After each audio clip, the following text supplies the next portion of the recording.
ரவி காலையில் எழுந்ததுமே வீட்டுக்கு வெளியே தூங்கு மூஞ்சோட நின்றுக்கிட்டு இருந்தான்.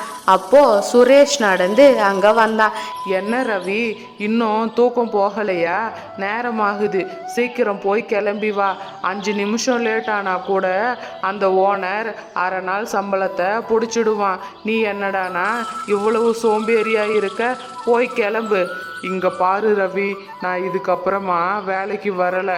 நீ ஓனர்கிட்ட சொல்லிடு, ஒரு தோசை கடையை போடலான்னு இருக்கேன். என் பொண்டாட்டிக்கு நான் எவ்வளவு பணம் கொடுத்தாலும் பத்த மாட்டேங்குது. தினமும் என் கூட சண்டை போட்டுக்கிட்டே இருக்கா. அதனால் நான் தோசை கடையை போடலான்னு முடிவு பண்ணிட்டேன். இதுக்கப்புறமா நான் வேலைக்கு வரலை. இந்த விஷயத்த ஓனர்கிட்ட சொல்லிடு. இந்த பக்கம் லலிதா, இங்கே பாருங்க, இன்னைக்கு தான் சீட்டு கட்ட கடைசி நாள். உங்ககிட்ட பணம் கேட்டு கேட்டு எனக்கு சலிச்சு போச்சு.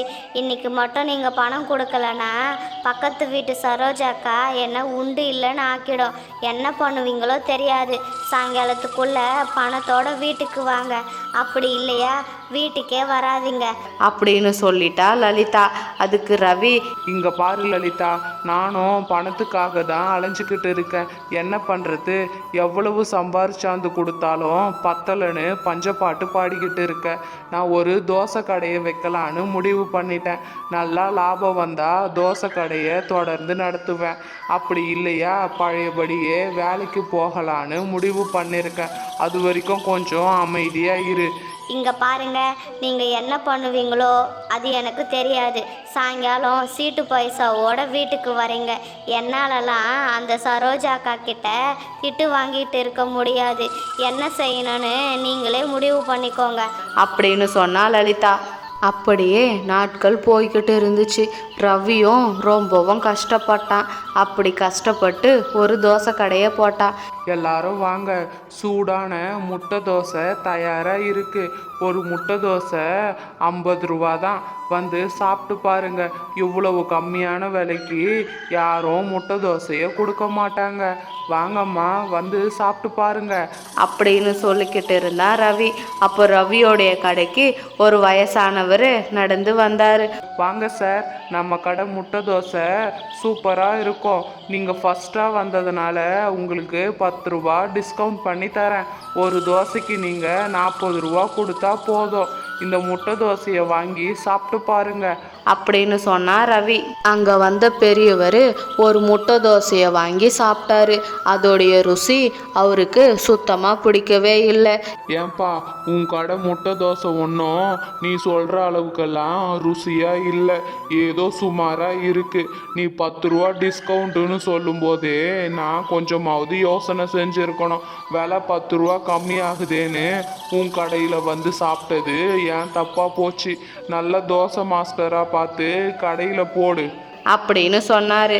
அங்க வந்த ஒரு பாட்டி, ஏன்பா ஒரு முட்டை தோசை என்ன விலை? புதுசாக கடை போட்டு இருக்க போல அப்படின்னு கேட்டாங்க.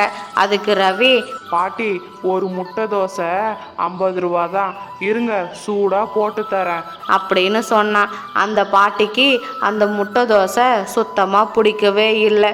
சாப்பிட முடியாமல் அந்த முட்டை தோசையை சாப்பிட்டாங்க. ஏன்பா புதுசாக கடை போட்டால் மட்டும் பத்தாது, தோசையும் சுட தெரிஞ்சிருக்கணும். விலை மட்டும் 50 ரூபா சொல்கிற, ஆனால் இந்த தோசையை சாப்பிடவே முடியலை. நல்ல தோசை மாஸ்டராக பார்த்து கடையில் போடு அப்படின்னு சொன்னாங்க. அப்படி அன்னைக்கு சாப்பிட வந்தவங்க எல்லாரும் தோசை நல்லா இல்லைன்னு சொன்னதுனால அதை நினச்சி ரவி ரொம்பவும் வருத்தப்பட்டான்.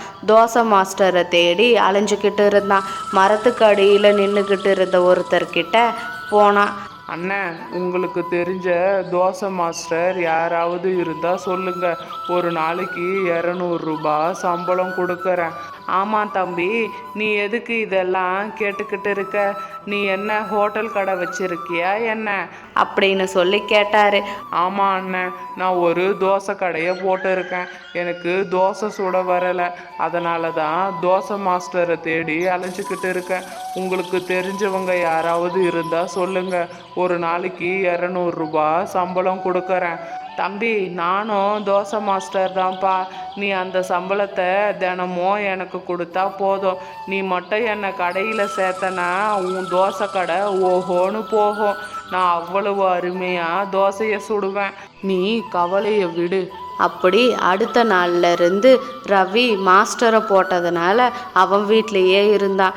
இந்த தோசை மாஸ்டர் ரொம்பவும் பேராசை பிடிச்சவன். இதுக்கு முன்னாடி வேலை செஞ்ச எல்லா இடத்துலையுமே அவனுடைய பேராசையினால் நிறைய தப்பு செஞ்சுருக்கான். அதனால் அவங்க எல்லாருமே அவனை வேலையை விட்டு அனுப்பிட்டாங்க. ஒரு வழியாக நமக்கு வேலை கிடைச்சிடுச்சு. இங்கேயும் நம்ம லாபத்தை பார்த்துட வேண்டியது தான். இவனுக்கு வேற தோசை சுட தெரியாது. நம்மளை விட்டா வேற ஆள் யாரும் வரமாட்டாங்க. அதனால் நம்ம ஒரு தோசையை 80 ரூபாய்க்கு கொடுப்போம். 50 ரூபாயை அவனுக்கு கணக்கு காமிச்சிட்டு மிச்சம் 30 ரூபாயை எடுத்துக்கலாம். வாங்க சார், நம்ம கடை முட்டை தோசை ரொம்ப ஸ்பெஷல். ஒரு தோசை 80 ரூபா தான். 5 ஸ்டார் ஹோட்டலில் கூட இப்படி ஒரு தோசையை சாப்பிட்டு இருக்க மாட்டீங்க. அந்த அளவுக்கு ருசியாக இருக்கும். வாங்கி சாப்பிட்டு பார்த்துட்டு அப்புறம் பேசுங்க. அப்படி சொல்லி அவருக்கு ஒரு முட்டை தோசையை போட்டு கொடுத்தாரு. அந்த முட்டை தோசை உண்மையிலேயே சூப்பராக இருந்தது. அண்ணன், உண்மையிலேயே இந்த முட்டை தோசை 5 ஸ்டார் ஹோட்டலையே மிஞ்சிடுச்சு போங்க. இவ்வளவு ருசியான முட்டை தோசையை சாப்பிட்டதே கிடையாது. என்ன விலை தான் 80 ரூபா சொல்கிறீங்க. விலையை பார்த்தா இவ்வளவு ருசியான முட்டை தோசையை சாப்பிட முடியுமா? நாளையிலிருந்து குருமாவும் சேர்த்து செய்யுங்க. 80 ரூபா வாங்குறீங்கல்ல அப்படின்னு சொன்னார். அப்படி மாஸ்டர் வந்ததுக்கப்புறமா அந்த முட்டை தோசை கடை ரொம்பவும் ஃபேமஸ் ஆயிடுச்சு. அவன் 80 ரூபாய்க்கு அங்கே சாப்பிட வர எல்லாருக்குமே அந்த முட்டை தோசையை செஞ்சு கொடுத்துட்டு வந்தான். இந்த விஷயம் எதுவுமே ரவிக்கு தெரியாது. அங்கே வரவங்களும் முட்டை தோசை ருசியாக இருக்கேன்னு 80 ரூபா கொடுத்து அந்த முட்டை தோசையை வாங்கி சாப்பிட்டுக்கிட்டு இருந்தாங்க. அப்படியே நாட்கள் போய்கிட்டு இருந்துச்சு. ரவியோடைய தோசை கடையும் நாளுக்கு நாள் ஃபேமஸ் ஆச்சு. ஒரு நாள் ரவி கிட்ட ஒரு அம்மா, அண்ணே, உங்கள் கடை முட்டை தோசை ரொம்ப சூப்பராக இருக்குது. அந்த மாஸ்டர் ரொம்ப ருசியாகவே முட்டை தோசையை செய்கிறாரு. என்ன தினமும் எங்களால் அந்த முட்டை தோசையை வாங்கி சாப்பிட முடியலை. முன்னாடி எல்லாம் ஒரு முட்டை தோசை 50 ரூபா, இப்போது 80 ரூபாய்க்கு கொடுக்குறீங்க. அந்த ஒரே ஒரு கஷ்டம் மட்டும்தான். அவங்க சொன்னதை கேட்ட ரவி, மாஸ்டர், இதுக்கப்புறமா நீங்கள் வேலைக்கு வர வேணாம். உங்களை வேலையை விட்டு நிறுத்திட்டேன். உங்கள் சம்பள பணத்தை வாங்கிட்டு நீங்கள் கிளம்புங்க. உங்களை நம்பி தானே தோசை கடையை விட்டுட்டு போனேன். ஒரு தோசை 80 ரூபாய்க்கு கொடுத்துருக்கீங்க. என்கிட்ட 50 ரூபாய்க்கு மட்டும் கணக்கு காமிச்சிருக்கீங்க. உங்களுக்கு தினமும் சம்பள பணத்தை கொடுத்து தானே அனுப்புகிறேன். உங்கள் பேராசை தான் இந்த தப்பை செய்ய வச்சிருக்கு. இதுக்கப்புறமா நீங்கள் வேலைக்கு வர வேணாம். இங்கேருந்து கிளம்புங்க அப்படின்னு சொன்னான். அப்படியே நாட்கள் போய்கிட்டு இருந்துச்சு. ரவியும் கொஞ்சம் கொஞ்சமாக முட்டை தோசையை சுட கற்றுக்கிட்டான். அவனும் முட்டை தோசையை சுட்டு கொடுத்தான். அங்கே வந்தவங்களுக்கு ரவி சுட்ட முட்டை தோசை மாஸ்டர் சுட்டது போலவே ரொம்ப ருசியாக இருந்தது. அதனால் அந்த கிராமத்து மக்கள் தொடர்ந்து ரவி கிட்ட வந்து அந்த முட்டை தோசையை வாங்கி சாப்பிட்டுக்கிட்டு இருந்தாங்க. இந்த மாதிரி கதைகளை தொடர்ந்து நீங்கள் பார்க்கணுன்னா மறக்காமல் நம்மளுடைய சேனலை சப்ஸ்கிரைப் பண்ணுங்கள். இந்த வீடியோவை லைக் பண்ணுங்கள், ஷேர் பண்ணுங்கள், மறக்காமல் கமெண்ட் பண்ணுங்கள்.